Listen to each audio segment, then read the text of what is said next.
नजूम खान दिन भर की खबरों में सबसे पहले डालते नजर आज के मुख्य समाचारों पर। कृषि अध्यादेशों के विरोध में मकासर रोड पर किसानों ने लगाया 3 घंटे तक जाम। सभा में वक्ताओं ने केंद्र सरकार के काले कानून बताते हुए वापस लेने की मांग। कृषि अध्यादेशों के विरोध में बंद रही जिले की मंडियां, नहीं हुई जिंसों की बोली। सीटू के राष्ट्रीय आह्वान पर सीटू कार्यकर्ताओं ने जंक्शन में जलाया प्रधानमंत्री का पुतला। श्रम कानूनों में किए गए संशोधन वापस लेने की मांग। वर्ल्ड फार्मासिस्ट डे पर फार्मासिस्ट ने बांटे आमजन को मास्क। पदोन्नति की मांग को लेकर ट्विटर अभियान चलाने का लिया निर्णय। अब खबरें विस्तार से। 3 कृषि अध्यादेशों के खिलाफ चल रहा आंदोलन शुक्रवार को सड़कों पर पहुंच गया। हनुमानगढ़ में किसानों ने मकासर रोड पर करीब 3 घंटे तक जाम किया। वहीं पीलीबंगा सूरतगढ़ रोड पर किसान व्यापारियों ने जाम लगाया। इसी तरह हनुमानगढ़ अबोहर रोड पर धोलीपाल पर और नोहर में किसानों ने नोहर दिल्ली मार्ग पर चक्काजाम किया। दूसरी तरफ धान मंडियों में कृषि जिंसों की बोली नहीं हुई, तो वहीं किसान आंदोलन के चलते रोडवेज बसों के पहिए भी थमे रहे। जिला मुख्यालय से एक भी बस नहीं चली। कुल मिलाकर जिले भर में बंद का असर दोपहर तक रहा। देखिए पूरी रिपोर्ट।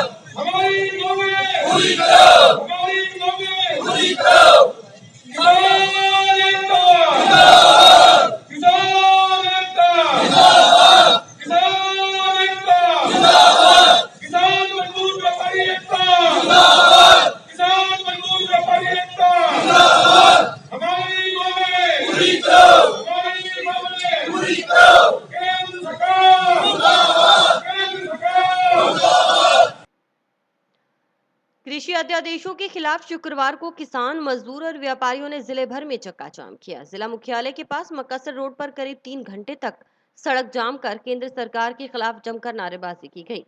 वहीं सड़क जाम रहने से सड़क के दोनों तरफ ट्रकों की लंबी लाइन लगी रही। हालांकि जरूरी सेवाओं को प्रदर्शनकारियों ने रास्ता भी दिया। दरअसल भारत बंद आह्वान के तहत शुक्रवार को किसान, मजदूर और व्यापारियों ने एकजुटता दिखाते हुए मकासर रोड पर जाम लगाया। सुबह 9 बजे ही मजदूर किसान वहां पहुंचने लगे और सड़कों पर टायर आदि रखकर रोड पर बैठ गए। इस दौरान कृषि अध्यादेशों का विरोध करते हुए केंद्र सरकार के खिलाफ नारेबाजी की गई। इस दौरान वक्ताओं ने कहा कि यदि ये बिल वापस नहीं लिया गया तो किसान चुप नहीं बैठेगा और ये आंदोलन और तेज किया जाएगा। वहीं इस आंदोलन को कांग्रेस पार्टी ने भी समर्थन दिया। इस बारे में किसान नेताओं और मजदूरों ने क्या कहा, सुनिए। नहीं कर सकेगा, भंडारण नहीं कर सकेगा, जमाखोरी नहीं कर सकेगा। वो इसलिए था कि अगर ये छूट दे दी तो बड़े बड़े पैसे वाले इन फसलों को अपने गोदामों में रखेंगे और फिर इनको महंगा बेचेंगे। होता है कई बार, आप क्या प्याज 40 रुपए, लहसुन 200 रुपए से ऊपर, ये क्यों होता है? ये इसलिए होता है कि अपने गोदामों में जमा करके और निकालते नहीं है। जिसकी कमी आएगी, मांग और आपूर्ति का बता रहे थे अभी आपको सिद्धांत, जिस चीज की कमी होगी उसका भाव बढ़ेगा। वो एक कृत्रिम झूठी कमी बता करके और अपना भाव बढ़ा देते। इसलिए ये सीमा लगाई कि इससे ज्यादा कोई स्टॉक नहीं कर सकेगा और वो स्टॉक करने की जो जिम्मेवारी थी या जिनको अधिकार था वो थी हमारी सरकार। उम्मीद करते हैं सारे गांव से कि जो ये किसान आंदोलन है मकासर गांव में जो हो रहा है चक्का जाम, इस गांव का हमेशा से ये एक इतिहास रहा है कि जब भी कभी कोई आंदोलन रहा है बहुत शांतिपूर्वक और कभी भी किसी तरीके की कोई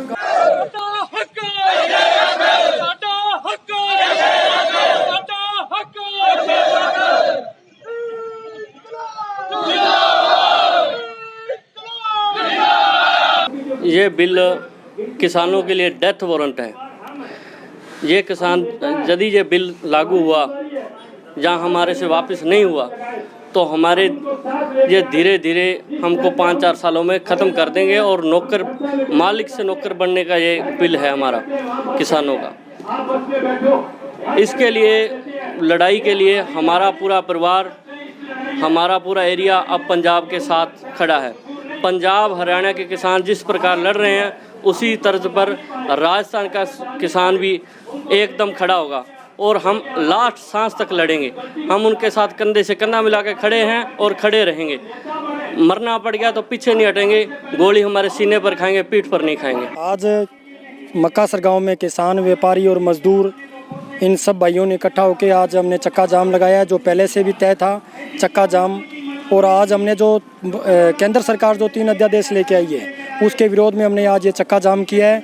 9 से 11 बजे तक का इसका टाइम है और सभी मजदूर, किसान, व्यापारी, गांव के मक्कासर के सारे जितने भी आस पड़ोस के गांव के किसान हैं वो भी सारे आए हैं। सभी ने हमें भरपूर सहयोग दिया है और हम केंद्र सरकार से यही मांग करते हैं किसान भाइयों और मजदूरों की तरफ से कि जो एमएसपी का जो रेट बढ़ा है, एमएसपी को जो घटाई है, एमएसपी का रेट ये हमारे साथ तय होना चाहिए फसलों के। और जो बिजली के दाम है वो भी घटने चाहिए। पेट्रोल और डीजल के जो किसान की मेन समस्या है, पेट्रोल डीजल जो है वो ट्रैक्टरों में किसान के जो रथ में निकल डलता है, उससे किसान अपनी फसल उगाता है, खेती करता है, उसके रेट कम किए जाएँ। केंद्र की मोदी जी की सरकार के द्वारा जो किसान विरोधी 3 अध्यादेश 5 जून को लेके आए गए थे, जिनको अब लोकसभा और राज्यसभा में भी पास कर दिया गया है उन बिलों को, उनके विरोध में पूरे देश के अंदर किसान सड़कों पर है। और पिछले लंबे समय से पूरे देश में किसान आंदोलन निरंतर जारी है और ये आंदोलन तेज होता जा रहा है। उसी कड़ी के अंदर आज 25 तारीख को पूरे देश के अंदर 2 से 3 घंटे का चक्का जाम पूरे देश के अंदर देशव्यापी चक्का जाम रखा गया है। उसी कड़ी में हनुमानगढ़ तहसील के अंदर मक्कासर में चक्का जाम का कार्यक्रम रखा गया और पूरी तरह से पूर्ण रूप से दोनों तरफ से चक्का जाम है। चक्का जाम हमारा ये लगातार 11:30 बजे तक निरंतर रहेगा। चक्का जाम हमारा 9 बजे से शुरू हुआ था। इस चक्का जाम से हम सरकार को ये संदेश देना चाहते हैं कि मोदी जी, आप इन काले अध्यादेशों को वापस लीजिए। जो ये काले अध्यादेश आपने देश के किसानों पर थोपे हैं, इनको आप वापस लीजिए और एमएसपी पे खरीद की गारंटी का कानून आप बनाइए। देखो, जो सेंट्रल सरकार अभी 3 कानून लाई है उसका पूरे देश में भरपूर विरोध हो रहा है, पर उनके कानों पर जो ही नहीं रेंग रही है तो अब ये कानून बना दिए गए हैं। उसके उपरांत भी हमें भारत की जनता को ये अधिकार है कि हम ग्राम सभाएं करके और इसका विरोध करेंगे, तो ये हमारा कानून कुछ नहीं बिगाड़ सकेगा और उनको वापस लेना ही पड़ेगा। ये मोदी जी मानते नहीं हैं कि भी ये कानून किसानों के हित में है, मगर है नहीं ये हित में। अगर इनका गहनता से अध्ययन किया जाए तो ये बहुत बड़े बड़े जो कॉरपोरेट घराने हैं, व्यापारी हैं, उनके हित में है, किसान के हित में नहीं है। लाल बहादुर शास्त्री जी उन्होंने एक नारा लाया सी, जय जवान जय किसान। ते एक साडे होने वाले प्रधानमंत्री जी है, ये कहंदा ना जवान नूं छड्डा ते ना किसान नूं छड्डा। बार्डर दे उत्ते किसान अपने जवान मरी जांदा है और इन्हां दी गलत नीतियां दे कारण, ते इत्थे साडा किसान आत्म हत्या करी जांदा है। हरेक जट दे जेब दे विच रस्सा भी किहड़े डाणे ना पा के आपदा काम निबेड़ा। नाम पर मंडियों को उजाड़ने का जो उस अध्यादेश में पास किया है और किसान को बर्बाद करने का, और पहले जो मजदूरों के 44 कानून थे उनको 4 करोड़ के नाम पर उन मजदूरों के साथ बहुत बड़ा धोखा किया है और पूंजीपति के पक्ष में उन कानूनों को संशोधन के नाम पर मजदूरों के कानूनों को ख़त्म कर दिया है। आज जो 3 अध्यादेश किसान, मजदूर, व्यापारी विरोधी जो केंद्र सरकार लेके आई है, उन सवालों को लेकर, नरमे की सरकारी खरीद को लेकर, कर्जों, किसानों का संपूर्ण कर्जा माफ़ करने और स्वामीनाथन की रिपोर्ट लागू करने सहित इन मांगों को लेकर आज यहाँ चक्का जाम सुबह 9 बजे से लगा हुआ है। किसान साथी यहाँ बैठे हैं। अभी चल रहा है कि हमारी मांग है सरकार से कि जिस तरह से रातों रात जो अध्यादेश ऑर्डिनेंस लेकर आई है उसके अंदर समर्थन मूल्य पर खरीद की कोई व्यवस्था इसके अंदर नहीं की गई है। कोई गारंटी नहीं है कि हम फसलों को समर्थन मूल्य पर खरीदेंगे। इसलिए किसानों में व्यापक विरोध है कि अध्यादेश में ये जोड़ा जाए या बताया जाए। ऐसी कोई व्यवस्था नहीं है। जो बिचौलियों की जो बात कर रही है कि हम बिचौलियों ख़त्म करना चाहते हैं, लेकिन सरकार उस पर खुलकर नहीं बता रही है कि बिचौलियों ख़त्म कौन कैसे करे। बड़े बड़े कॉरपोरेट कंपनियाँ आएंगी तो अब ये बिचौलिए कह रहे हैं, उसके बाद एजेंट कहेंगे। फर्क इतना ही है, लोग ही खरीदेंगे, किसान को लूटना है। इसके खिलाफ हमारा ये कार्यक्रम। कृषि अध्यादेशों के खिलाफ शुक्रवार को जिले भर में धान मंडियां भी बंद रही। कृषि अध्यादेशों के विरोध में धान मंडी व्यापारियों ने आंदोलन का पुरजोर समर्थन किया। मंडियों में जिंसों की बोली नहीं हुई। तीन कृषि अध्यादेशों का विरोध व्यापारियों ने मंडियां बंद रखकर किया। व्यापार मंडल, फूड ग्रेन व्यापार मंडल, व्यापार संघ, खाद्य व्यापार संघ के सभी व्यापारियों ने चक्का जाम को समर्थन दिया। किसान आंदोलन के समर्थन में सभी व्यापारियों ने अपने प्रतिष्ठान बंद रखे। मंडी में जिंसों की बोली नहीं हुई। किसानों से मंडियों में माल नहीं लाने की अपील पहले से भी की गई थी। कृषि अध्यादेशों के खिलाफ शुक्रवार को जिले भर में किए गए चक्काजाम को देखते हुए रोडवेज की एक भी बस नहीं चली। जहां धान मंडियां भी बंद रही, वहीं रोडवेज के पहिए भी थमे रहे। ऐसे में यात्रियों को बेहद परेशानी हुई।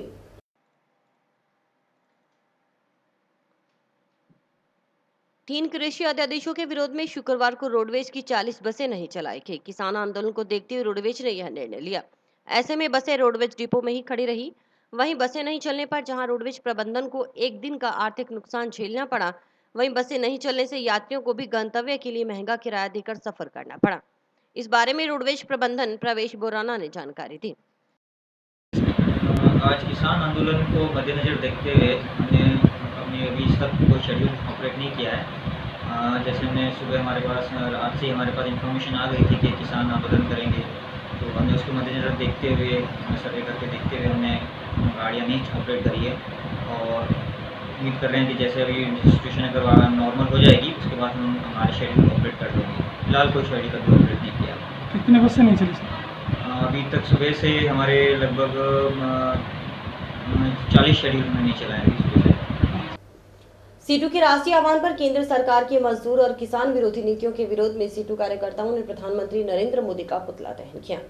सीटू कार्यकर्ताओं ने प्रधानमंत्री नरेंद्र मोदी के खिलाफ जमकर नारेबाजी की और श्रम कानूनों में किए गए संशोधन और कृषि विरोधी 3 अध्यादेश वापस लेने की मांग की।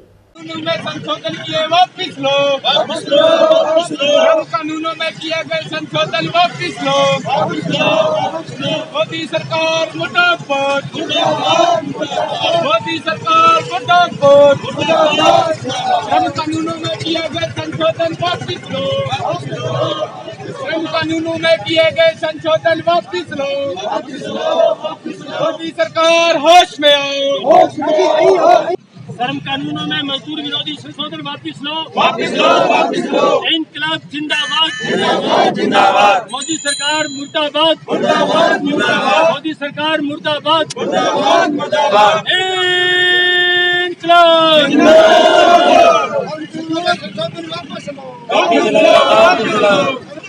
बंद करो, बंद करो। मोदी सरकार मुर्दाबाद, मुर्दाबाद, मुर्दाबाद। मोदी सरकार हो बर्बाद, हो बर्बाद। जिंदाबाद, जिंदाबाद। इनकलाब जिंदाबाद, जिंदाबाद, जिंदाबाद। जिंदाबाद, जिंदाबाद, जिंदाबाद। जिंदाबाद, जिंदाबाद।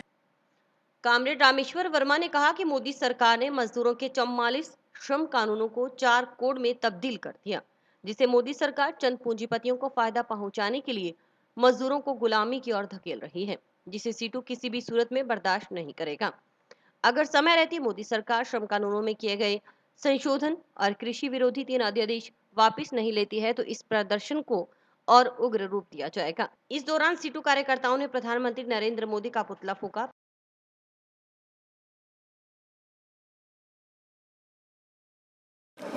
श्रम कानूनों को पास किया है श्रम सुधार के नाम पर। पहले तो जो 44 श्रम कानून बने हुए थे मजदूरों की सुरक्षा के लिए, उन सब को समाप्त करके 4 कोड बनाए थे और अब जो है उसमें और संशोधन किया है। पहले संशोधन में ये किया उन्होंने कि 100 मजदूरों के बजाय 300 मजदूर जिस कारखाने में काम करते थे वो कारखाना सरकार की परमिशन के बिना बंद नहीं कर सकते थे, मजदूरों को हटा नहीं सकते थे। अब जो है वो सारी सीमाएं समाप्त कर दी हैं। अब पूंजीपतियों को पूरी तरह से छूट मिली है कि अपने कारखानों में, अपने संस्थानों में मजदूरों को जब चाहेंगे जी चाहेगा निकाल देगा। इसका मुख्य मकसद ये है कि जो मजदूर पुराने हैं, जिन मजदूरों की तनख्वाह ज़्यादा मिल रही है, उन सब को हटा करके नए लेके आएंगे और उनको अपने हिसाब से मजदूरी देंगे और सारा काम जो है ठेका प्रथा पर करवाएंगे। तो ये अभी राज्यसभा ने जो कानून पास किए हैं श्रम सुधार के नाम पर, ये निश्चित तौर से मजदूर विरोधी हैं। पूंजीपतियों को मजदूरों के शोषण की खुली छूट दे रहे हैं और निश्चित तौर से कुछ भी सुविधाएं मजदूरों को मिली हुई थी, मोदी सरकार ने तमाम सुविधाओं को छीन लिया है, जिससे मजदूर वर्ग में भारी गुस्सा है। और उसी के क्रम में आज पूरे राजस्थान के अंदर CITU जो है वो पीएम मोदी का पुतला जला रहे हैं और हम मांग कर रहे हैं कि जो श्रम कानूनों को आपने संशोधन किए हैं उन संशोधनों को वापस लो ताकि मजदूरों को कुछ सुविधाएं मिल सकें। सीटू की तरफ से शुक्रवार को टाउन टीबी रोड पर विभिन्न श्रमिक संगठनों ने कृषि अध्यादेशों के खिलाफ प्रधानमंत्री नरेंद्र मोदी का पुतला जलाया। इस दौरान हुई सभा में वक्ताओं ने कहा कि सरकार की ओर से पास किए गए यह कानून किसान ही नहीं मजदूर और व्यापारी विरोधी हैं।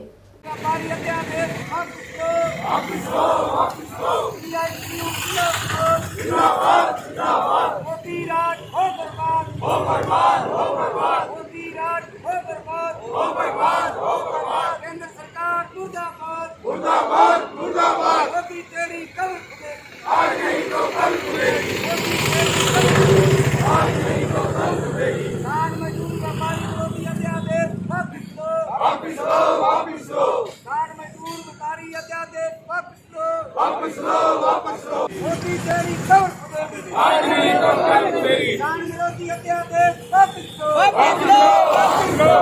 प्रधानमंत्री मुर्दाबाद के नारे लगाते हुए श्रमिक और कृषि अध्यादेशों को वापस लेने की मांग उठाते श्रमिक नेता।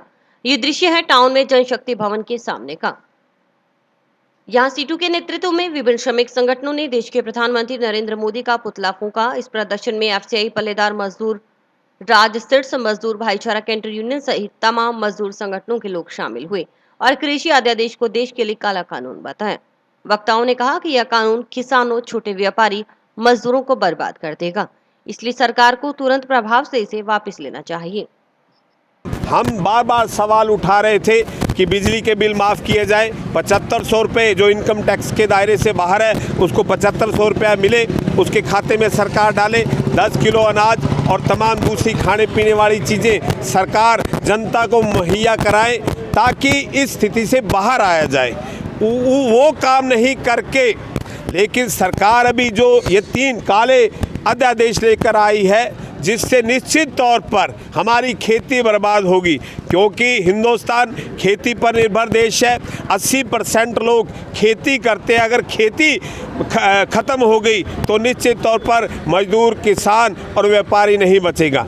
अभी जो अध्यादेश लेकर आए हैं ये किसानों के खिलाफ भी है, ये छोटे व्यापारी जो मंडियों में बैठे हैं, इससे क्या होगा, हमारी मंडियां खत्म हो जाएंगी और मजदूरों पर भी बुरा असर पड़ेगा। ये तीनों के तीनों अध्यादेश, हमारी मांग है कि सरकार इसको जल्दी से जल्दी इन अध्यादेशों को निरस्त करे और जनता को इसमें हेल्प करे। वहीं भाजपा जिलाध्यक्ष बलवीर बिश्नोई ने चक्काजाम को पूरी तरह से विफल करार दिया। उन्होंने कहा कि केंद्र में सत्तासीन मोदी सरकार किसान हितों को लेकर फैसले कर रही है। उन्होंने कृषि अध्यादेश को किसान हितैषी बताया। पहली बात तो मैं सड़क मार्ग से यहाँ हनुमानगढ़ आया हूँ, कोई चक्का जाम नहीं, कोई किसानों का समर्थन नहीं, क्योंकि जब से मैंने भी बहुत किसान संगठनों में काम किया है और अनेक किसान संगठन वर्षों से ये मांग करते आए हैं कि किसान का माल या जो जिन्स है वो खेत में बिके, उसका मूल्य वो खुद तय करे। लेकिन आज मोदी जी ने किसान के जीवन में बदलाव के लिए आज इस विधेयक को लाकर एक बहुत बड़ी किसान को एक आज़ादी दी है। उसको सब तरह की छूट दी है। वो अपना माल मंडी में बेचे, वो अपना माल अन्य राज्य में बेचे, वो अपना माल खेत खलियान में बेचे। सभी तरह की छूट किसान को देकर एक, मैं तो यही कहूँगा कि एक किसान को आज के दिन आज़ादी दी गई है। और इसी के साथ साथ अगर दूसरी जो विरोधी दल ही कहूँगा, किसान कभी विरोध नहीं करता, अच्छी बात का समर्थन करता है, समर्थन कर रहे हैं किसान। और जो हमारे किसान भाई जो नहीं समझ पा रहे उन्हें भी समझाने का प्रयास कर रहे हैं। लेकिन मेरा जो वो दोहरी बात करके आज से पूर्व आप जितने भी हनुमानगढ़ ज़िले के किसान संगठन हैं उनकी बात आप निकाल कर देखिए। हमेशा से कह रहे हैं कि बिचौलिए समाप्त किए जाएँ। आज जब समाप्त करने की बात आ रहे हैं तो कि बिचौलिए रखे जाएँ। अगर मंडियों को बचाना है, मंडी में व्यापारी भाई हमारे भाई हैं, वहाँ तोला मजदूर काम करने वाले हमारे भाई हैं, अगर उनको बचाना है तो केंद्र सरकार ने तो छूट दे दी भाई किसान अपनी जिन्स कहीं बेचे। ये राज्य सरकार का धर्म है कि मंडियों में जो कर लगता है 6 से 7% जो टैक्स लगता है वो आखिर आता किसान पर ही है, उसको समाप्त कर दे, सारी बात अपने आप हल हो जाएंगी। जनसंघ के अध्यक्ष पंडित दीनदयाल की जयंती शुक्रवार को भाजपा कार्यकर्ताओं ने उन्हें श्रद्धांजलि देते हुए मनाई। भाजपा कार्यकर्ताओं ने जंक्शन में कार्यक्रम पंडित दीनदयाल के पचिनों पर चलने का आह्वान किया। एकात्मक मानवता का सिद्धांत देने वाले जनसंघ के अध्यक्ष पंडित दीनदयाल की जयंती शुक्रवार को भाजपा नगर मंडल कार्यकर्ताओं ने मनाई। जंक्शन में शहीद चमकौर सिंह पार्क में हुए कार्यक्रम के दौरान भाजपा कार्यकर्ताओं ने उनके चित्र पर पुष्प अर्पित किए। वहीं वक्ताओं ने कहा कि भारतीय संस्कृति और जीवन मूल्य की रक्षा के लिए हमेशा दीनदयाल जी ने संघर्ष किया। वक्ताओं ने पंडित दीनदयाल के पचिन्हों पर चलकर उनके आदर्शों को जीवन में अपनाने की बात कही। दीनदयाल अमर रहे, अमर रहे, अमर रहे। भारतीय जनता पार्टी जिंदाबाद, जिंदाबाद, जिंदाबाद। भारतीय जनता पार्टी जिंदाबाद, जिंदाबाद, जिंदाबाद। भारतीय जनता पार्टी जिंदाबाद, जिंदाबाद, भारतीय जनता पार्टी जिंदाबाद, जिंदाबाद, जिंदाबाद। आज भारतीय जनता पार्टी नगर मंडल हनुमानगढ़ जंक्शन के कार्यकर्ताओं द्वारा पंडित दीनदयाल जी की जयंती मनाई गई है। पंडित दीनदयाल जी भारत के नहीं अपितु पूरे विश्व के महामानव हैं, जिन्होंने एकात्मक मानववाद का सिद्धांत दिया था। उनके अनुसार समाज के अंतिम छोर पर बैठे हर व्यक्ति की विकास में भागीदारी होनी चाहिए और उन्हीं के बताए पद चिन्हों पर चलते हुए केंद्र की जो हमारी आदरणीय नरेंद्र मोदी जी की भाजपा की सरकार है, वो लगातार हर गरीब के, हर किसान के, हर मजदूर के और हर तबके के पक्ष में कार्य कर रही है। और आज हम सब कार्यकर्ता यहाँ इकट्ठे होकर इस महामानव की 104वीं जयंती हमने मनाई है। पंडित दीनदयाल जी एक ऐसे वरिष्ठ पत्रकार थे और जिनकी सोच इतनी अच्छी थी, जो कि केवल भारत में ही नहीं हर जगह पर उनका नाम प्रसिद्ध है। और उनके आज हमने उनकी पुण्यतिथि पर हमने माला रोपण और फूल चढ़ाकर उनको श्रद्धांजलि दी है। पंडित दीनदयाल उपाध्याय की जयंती पर भाजपा कार्यकर्ताओं ने टाउन में कार्यक्रम रख उन्हें पुष्पांजलि अर्पित की। टाउन के पंडित दीनदयाल चौक पर स्थापित उनकी प्रतिमा पर सभी कार्यकर्ताओं ने माल्यार्पण किया और पंडित दीनदयाल अमर रहे के नारे लगाए। भाजपा जिलाध्यक्ष बलवीर बिश्नोई सहित अन्य कार्यकर्ताओं ने कहा कि पंडित जी के विचार आज के वर्तमान युग में प्रासंगिक हैं और हमेशा रहेंगे। इस मौके पर जिलाध्यक्ष बलवीर बिश्नोई, जिला महामंत्री जुगल किशोर गौड़, जिला उपाध्यक्ष कविंदर सिंह, जिला मीडिया प्रभारी दीपक खाती आदि शामिल रहे। मोदी जी की सरकार लगातार अंत्योदय विचार पर चल करके गरीबों की भलाई में लगी हुई है। और आज के दिन हमने सभी कार्यकर्ताओं से ये भी आह्वान किया है कि सभी कार्यकर्ता अपने अपने घरों पर पार्टी का ध्वज लहराएं और दीनदयाल जी उपाध्याय जी के विचारों पर चल करके राष्ट्र निर्माण के कार्य में अपना अपना सहयोग प्रदान करें। राजस्थान फार्मासिस्ट कर्मचारी संघ एकीकृत शाखा की ओर से 3 दिवसीय विश्व फार्मासिस्ट दिवस मनाया जा रहा है। दूसरे दिन शुक्रवार को जिला अस्पताल में आमजन को मास्क वितरित किए गए। इससे पहले गुरुवार को जिलाध्यक्ष संजय मांडिया के नेतृत्व में पूरे जिले में अलग अलग जगहों पर फार्मासिस्ट ने पोस्ट कार्ड लिखकर मुख्यमंत्री को भेजे। राजस्थान फार्मासिस्ट कर्मचारी संघ एकीकृत शाखा की ओर से मनाए जा रहे 3 दिवसीय विश्व फार्मासिस्ट दिवस के तहत शुक्रवार को अस्पताल में आमजन को मास्क वितरित किए गए। वहीं फार्मासिस्ट कर्मचारी संघ के पदाधिकारियों ने बताया कि शनिवार को ट्विटर और सोशल मीडिया पर अभियान चलाया जाएगा। उन्होंने बताया कि फार्मासिस्ट की मेहनत की बदौलत मुख्यमंत्री निःशुल्क दवाई योजना की सबसे महत्वपूर्ण और जन कल्याणकारी योजना बन चुकी है, परंतु दुर्भाग्यवश आज तक फार्मासिस्ट पदोन्नति प्रक्रिया से वंचित हैं।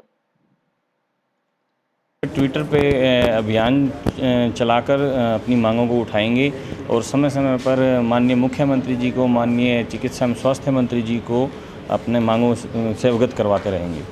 पूर्व इतने लंबे समय से आंदोलन चल रहा है आप लोगों का, तो क्या सरकार मनसा नहीं है? सरकार समय समय पर हमने जब भी आंदोलन चलाए तो सरकार ने हमें आश्वासन दिया कि भी आपकी मांग पूरी कर दी जाएगी और इस हेतु उन्होंने फाइल भी वित्त विभाग में भेजी है बार बार, परंतु किसी कारणवश वहाँ से फाइल वापस आ जाती है। तो हमारी कोशिश अब ये रहेगी कि इसको पूरा फॉलोअप लेकर देखा जाए, भी कहीं कमी रह रही है तो उसको दुरुस्त करवाकर और इस मांग को पूरा करवाया जाए। आज राजस्थान फार्मासी एसोसिएशन की तरफ से वर्ल्ड फार्मासिस्ट डे पर मरीजों को मास्क बांटे गए हमारे द्वारा और एक पोस्ट कार्ड जारी किया गया था कल की डेट में मुख्यमंत्री जी के नाम पर। और हमारे ये 2012 से भर्ती हुई है, जिसको अभी कैडर गठन नहीं हुआ है, वह हमारी मुख्य मांग है।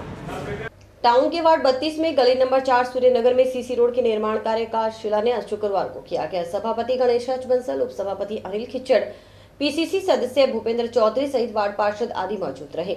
यह रोड बनने से वाहन चालकों को आवागमन में बेहद आसानी होगी। इस रोड को बनाए जाने की मांग लोग लंबे समय से कर रहे थे। टाउन में सूर्यनगर की गली नंबर 4 में सीसी रोड का निर्माण कार्य शुक्रवार को शुरू हो गया। नगर परिषद सभापति सहित अन्य नेताओं ने रोड के निर्माण का शिलान्यास शिलापट से पर्दा हटाकर विधिवत रूप से किया। वहीं नगर परिषद के अधिकारियों के मुताबिक यह रोड 5 मीटर चौड़ी बनेगी। इस पर करीब 33 लाख रुपए खर्च होंगे। वहीं 5 मीटर चौड़ाई के बाद बाकी जगह पर इंटरलॉक लगाया जाएगा। अधिकारियों ने कहा कि सड़क की गुणवत्ता को लेकर समय समय पर निर्माण कार्य की जांच भी की जाएगी। वहीं गुणवत्ता के लिए ANJN को भी पाबंद किया गया है। वार्ड नंबर 32 की पार्षद जो आज इस सड़क का उद्घाटन किया है, ये लंबे समय से इसका निर्माण चल रहा था, जो इस सीसी रोड का उद्घाटन किया है। लोगों की इच्छा थी कि ये रोड जल्दी से जल्दी बने, इसलिए इसका आज उद्घाटन किया है। लोगों को जो परेशानी हो रही थी, सड़क पहले नहीं बनी हुई थी, अब इनको कोई भी परेशानी नहीं होगी, क्योंकि सड़क बनने से लोगों की बहुत अच्छी सुविधा हो जाएगी। जो सड़क है काफ़ी लंबी रोड है, आवागमन इस पर काफ़ी रहता है। इसको दृष्टिगत रखते हुए इसको 5 मीटर चौड़ाई में सीसी रोड बनाने में और जो शेष जगह रह जाएगी नाली और सड़क के मध्य, उसमें इंटरलॉक लगाने का कार्य शामिल किया गया है। इसकी अनुमानित लागत लगभग 33 लाख है और समय समय पर इसकी क्वालिटी की भी जाँच की जाएगी ताकि किसी प्रकार की दिक्कत न रहे। और आज भी इसकी जांच की गई है, जो कार्य किया था उसकी थिकनेस इत्यादि की जांच की गई है और गुणवत्ता के लिए विशेष रूप से JNE इनको पाबंद किया गया है कि इसका ध्यान रखें। भूमि अधिग्रहण में किसानों के साथ किए गए भ्रष्टाचार के खिलाफ भारत भूमि बचाओ संघर्ष समिति सदस्यों ने SP को ज्ञापन सौंपा। किसानों ने NH अधिकारियों के खिलाफ केस दर्ज करवाने की मांग की।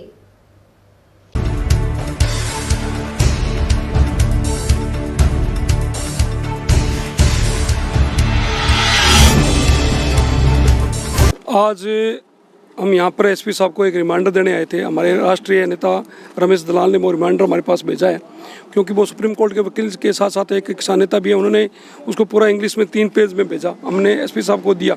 SP साहब का मानना था कि भी इसमें भ्रष्टाचार कैसे होगा। हमने खुल के कहा है कि इसमें SDM ने भ्रष्टाचार किया है, पैसा लिया है, कहीं इसमें कोताही नहीं बरती, सारी जगह SDM ने पैसा लिया है। दूसरा यार, जैसे किसान के साथ जाती हो रही है, कमाल वाली बात है। रिको के क्षेत्र के अंदर जैसे रिको वालों के जब जमीन ही रिको ने अधिग्रहण नहीं की और रिको के पास है कोई पावर ही नहीं है, यार यहाँ का SDM, हम तो ये भ्रष्टाचार का सीधा साधा अधिग्रहण नाम है यहाँ का SDM, कि वहाँ का SDM उसको कोर्ट में भेज दे, जबकि जमाबंदी उस किसान के नाम बोल रही है, जमाबंदी बिजला सिंह के नाम बोल रही है और पैसे कह रहे हैं हम रिको को देंगे। कैसे देंगे? रिको ने हमारी जमीन को अधिग्रहण नहीं किया, रिको से हमने पैसा नहीं लिया, रिको से हमने पैसा नहीं लिया। अगर रिको से पैसा हमने लिया तो रिको को देने का, जैसे कई लोगों ने लिया है रिको का पैसा, तो वो ले सकते हैं। ये जमाबंदी भारतमाला ने स्पष्ट शब्दों में कहा है कि ये जमाबंदी जो है ये वास्तव में बिजला सिंह के नाम है, पैसे इनको मिलना चाहिए। यो वो करिए, SDM को पता नहीं क्या दिक्कत है, वो पैसे नहीं दे रहे। इन तमाम बातों को लेकर तो भ्रष्टाचार सामने दिख रहा है। हमारे पैसे मांगते होंगे या तो हमसे पैसे मांगते होंगे कि भी आप कुछ दो तो मैं आपका ये समस्या हल करूं, इसलिए हम स्पष्ट शब्दों में आरोप लगा रहे हैं। और दूसरा, जो बाड़मेर क्षेत्र के अंदर जो पुलिस ने इस तरीके से लाठीचार्ज करके महिलाओं के साथ अत्याचार किए, भारतमाला के हम सारे किसान ये कह रहे हैं ये कतई सहन नहीं करेंगे। सरकार के अगर जिम्मे हो 2-5 करने की तो हमें थोड़ा बता दे पहले कि हम कल बाड़मेर में कब्जा करेंगे, हम मुकाबला करने के तैयार हैं। आपके माध्यम से आपकी मीडिया ने, हम मीडिया को धन्यवाद देना चाहिए, बहुत अच्छा दिखाया। मीडिया किसान के हित में बोल रही है लगातार, चाहे वो जोधपुर क्षेत्र में हो, हनुमानगढ़ में हो। आप लोगों का बहुत बहुत धन्यवाद, आपकी वजह से किसान बचा हुआ है। अन्यथा वो अगर वहाँ मीडिया नहीं होता तो उसका उस किसान को मारने का विचार था, लेकिन अखबार मीडिया मल्टीमीडिया पहुँच गई, इसलिए वो किसान बच गया। राष्ट्रीय युवक परिषद जिलाध्यक्ष प्रवीण जैन के नेतृत्व में शुक्रवार को जंक्शन रेलवे स्टेशन परिसर में करीब 20 सदस्यों के साथ 11 पौधे लगाए गए। इस मौके पर DCM सीमा बिश्नोई भी मौजूद रहीं।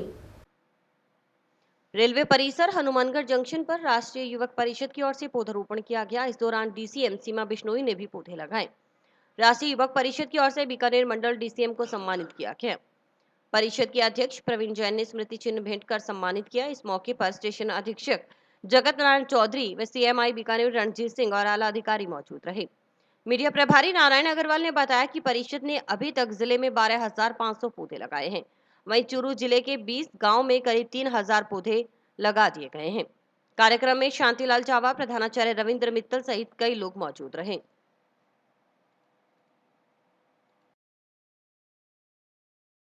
हनुमानगढ़ को हरा भरा बनाने के दृष्टि के हेतु आज राष्ट्रीय युवक परिषद द्वारा रेलवे परिसर हनुमानगढ़ रेलवे स्टेशन पर DCM साहब सीमा बिश्नोई द्वारा एक पौधा लगाया गया तथा परिषद के सभी सदस्यों ने लगभग 20 सदस्यों ने 11 पौधे रेलवे स्टेशन परिसर पर लगवाए। इस अवसर पर रेलवे के आला अफसर मौजूद थे। हनुमानगढ़ शहर को अति सुंदर हरा भरा बनाने के तहत मुहिम जो राष्ट्रीय युवक परिषद की है, इसके लिए परवीन जैन के नेतृत्व में ये आज कार्यक्रम किया गया। इस अवसर पर प्रिंसिपल श्री 19 SSW रविंद्र मित्तल जी, मुकेश जी विख्याता, शांतिलाल जी जावा, मीडिया प्रभारी नारायण अग्रवाल और अन्य रविंद्र जी शर्मा सभी मौजूद थे और हमने उनको स्मृति चिन्ह प्रदान करके सीमा बिश्नोई का भव्य स्वागत किया। और इस अवसर पर उन्होंने भी अपने मन से इच्छा जाहिर की कि पर्यावरण एक बहुत ही बड़ा अभियान है, इसलिए उन्होंने हमारे कार्यों की सराहना की। राष्ट्रीय युवक परिषद निरंतर देश हनुमानगढ़ को हरा भरा बनाने के लिए एक भारत सरकार का मुहिम का हिस्सा है।